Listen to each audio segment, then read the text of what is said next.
Ladies and gentlemen, I've returned with another video. I thought this would center me, but it's not centering me the way I wanted to be centered. But anyway, as you can see by the title of the video, I wanted to redo my Hashira tier list. So with that being said, I'm gonna just hop into it. Just let's just get that out the way. So we're going to start with in last place, Mr. Tengen Uzui himself.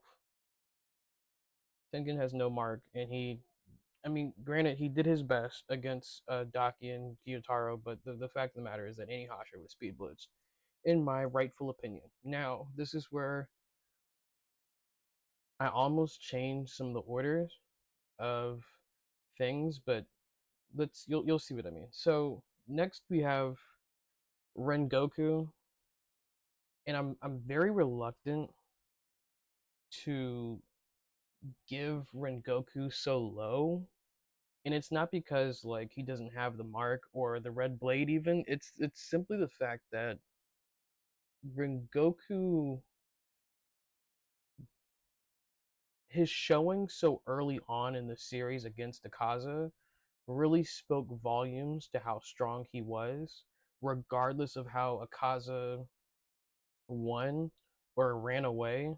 Like the fact of the matter is that Rengoku held him until it was basically the sun.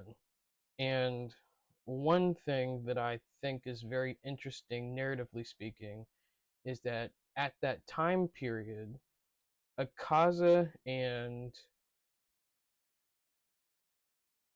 Rengoku were moving so fast that Inosuke, Tanjiro, I don't know if Zenitsu was awake yet, but Zenitsu had to sit and watch. That was the only thing they could do. Because of how strong and fast Akaza and Rengoku were moving, they were frozen. Now, they end up being able to train and start to move with Tengen in the following arc. But for me, when I think about the strength that Rengoku has, I'm trying to compare in my head how the other Hashiras would fare against the cause at that time period.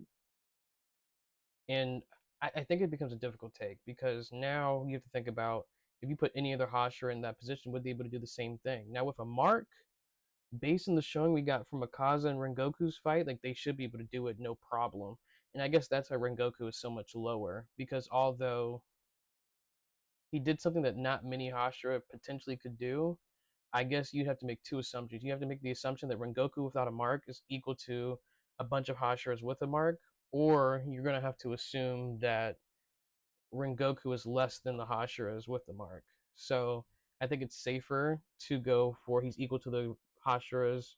He's less than the Hashiras with marks, so that's why I put him as low as I did. Although some of that becomes contentious because, and when I think of Kanroji specifically struggled, in my opinion, struggled with the upper moon that she was fighting, and she didn't even like do it by herself for the most part. Like she was doing the best that she possibly could, and Tanjiro and all them in the gang actually ended up doing like not the actual work, but the work that needed to be done. Like if Kanroji kept fighting, she would have lost because she wouldn't have been able to get to the core of the upper moon, and she just did all the heavy lifting.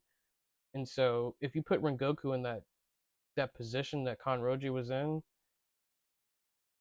now you have to make a different argument for that upper moon being similar or at least on par to Akaza, or you'd have to say that Akaza wasn't trying, which I think is that's a little disingenuous to assume that Akaza wasn't trying, or that the upper moon is equal to Akaza. So, for the sake of Kanroji's showings with Muzan, is the reason why I put her is the reason why Rengoku is below and not above. So obviously, because I said Kanroji, next person who is in ranking is Kanroji. Being able to physically rip the arms off of Muzan is a feat that not many people, well, actually, no one in the whole entire story, even Guillaume, who was pulling back Like Big Baby Muzan was not able to do the same strength feat that Kanroji was, which is the ability to just grab arms, take them off. Even Sanemi had to cut it. He couldn't even grab them. So it's like Kanroji has a bunch of physical abilities that puts her ahead of the pack, but she also gets hindered in the skill department because and the speed department at that. The skill and speed department is what puts her so low. Because when I think about the people ahead of her, it's just like, okay, you're not you're not getting up there with them the same way. And that's fine. Now, this is my controversial take. The next person I have is Shinobu. And the reason why I have Shinobu up there is because of her showing with Doma. The amount of speed that Shinobu showed against the Doma fight, I think allows her to speed blitz all the Hashira below her. Now, she may not be as durable as the Hashira below her, but I don't think that matters when you factor in A, poison that only Tengen for the most part would be resistant to, and B, the speed at which she does the thrust. And I think in one of the data, is it the data books? There's a volume. I just reread the last arc, the Muzan fight, because that was the last thing I needed to read over for to rescale people. But I'm pretty sure they said that Shinobu also has the strongest thrusting speed and attack. So that means that anyone else who does like a thrust still does not compare to Shinobu, but all Shinobu's attacks are thrust. So it's like if she just does one sprint, pew, dashes around, like I think she can take everyone below her. And I think that makes sense when you factor Doma and Akaza. I don't think they're equal. I think Doma is higher, which I think stands true to their ranking system, because I do believe it's by power. I think a lot of people try to say it's by when they join, but that doesn't really makes sense considering that at any given point in time they can fight for their slots, and Akaza wanted to fight for Doma's slot and he still couldn't do it. So I think it's a little disingenuous to assume that all upper moons are like not ranked by strength at all, because it's quite apparent that they are. And so that's why Shinobu is up higher than before, because of her showing against Doma, and him being upper moon 2 says a lot, because I don't think Tengen could have done the same thing, in my opinion. So, next person on the list, Muchiro. It's I wish he could be higher. This is one of my favorite Hashiras, and I wish he could be higher because Muchiro did something that no other Hashira could do, and that's beaten Upper Moon by his dolo, by himself, no assistance, easy, opened the mark, busted him, moved on. And I don't even. He struggled a lot. He definitely. He actually was he was moving though. He was moving. And I guess when you factor in the fact that he's beaten the Upper Moon by himself and none of the other Hashira have reflected that feat, it kind of calls into question the skill. But I guess it's really about timing. Because if you put Guillaume, Sanemi, and everyone above Muchiro, I wonder if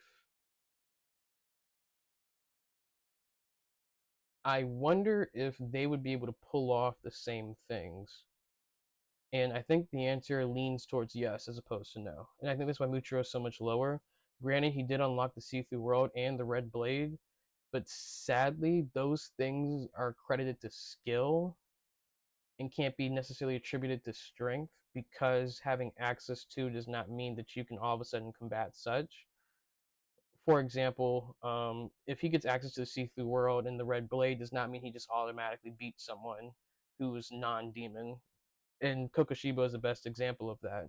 He unlocked the red blade and he unlocked the see-through world later in the fight when he was on the verge of death, as opposed to Guillaume already walking in during the fight, seeing the see-through world. And that doesn't take away anything from Ichiro. It just shows the difference in skill set when it comes from one Hashira to the other, and being able to do something about it. Seeing the see-through world does not mean that you automatically have the abilities to combat what you see. It just means that you can now see, and it's a skill set and technique that increases. So I would say the skill is higher, but that doesn't mean the rest of the abilities automatically follow. It's not like Ultra Instinct where all of a sudden you see and now you can move autopilot. I just don't think that's the case. But next in line, so the reason why I had to reread the Muzan fight is because trying to rank these two is the most difficult thing.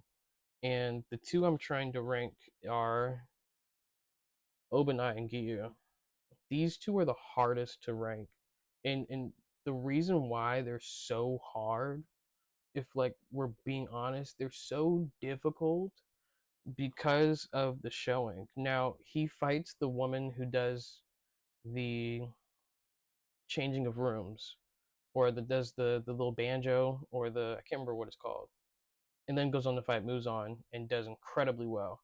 But Giyu and his stamina and we can say durability, then goes on to fight Akaza, Muzan, then Tanjiro becomes a demon. So like these three fights in succession, Giyu kept stepping. And so I think it's for that reason. Although he somewhat has a better showing against Muzan, I don't think he's a better showing overall. He did get access to the see-through world, I believe, for a glimpse, or did he keep seeing it? I can't remember. I just read it too. That's crazy. But Obanai deserves to be relatively close to Giyu. I feel like it can go either way, and that's one thing that like everyone needs to keep in mind, that like it can go either way. But for my personal opinion, I'm putting Obanai and then Giyu's next. So Giyu is number 3 for me. Just want to put that out there. Now the next two are quite obvious, and the next two are clearly going to be Sanemi. Sanemi was able to do crazy work against Kokushibo, and then the Muzan fight, he put in a lot of nasty work. Kokushibo fight, he put in a lot of nasty work. This man, he did his due diligence, and he was a different breed. He fought unconscious, so it's like Sanemi, he has to be number 2. And it's crazy because I don't think the story always portrays him like that in the beginning. They always portray him like someone who's a standout. But then as I reread Demon Slayer, I realized that they actually made Sanemi look like a straight monster, but they made him look like a standalone as opposed to being like second strongest. And then of course, like I don't know why anyone, I've been seeing on TikTok people try to argue that certain characters are stronger than Guillaume. I don't know where that came from. I'm not sure where that came from at all. I don't know why we're being delusional. Guillaume was able to make up for the faults of Muchiro and Sanemi. Sanemi himself even said he's getting in the way of the fight between Guillaume and Kokushibo. Kokushibo even compliments Guillaume. And then, on top of that, you have to understand that everyone knows that Guillaume is the strongest. Like, there is no reason for people to be not the strongest, but yet acknowledge him as the strongest. Inosuke, even the Hashira, Tanjiro, like they even say that Guillaume's on a different pedestal, a different breed entirely. And so he needs to stay at that pinnacle. Let's not put him any lower, any higher. He's the strongest Hashira after Kokushibo and Yoriichi. He's it's just said and done. This is what it is. But with that being said, I took a break for a while, but you're gonna see more videos coming in. This will be the first of many. Make sure you stay watching, stay tuned, and yeah, take care. Have a blessed day. Don't be crazy.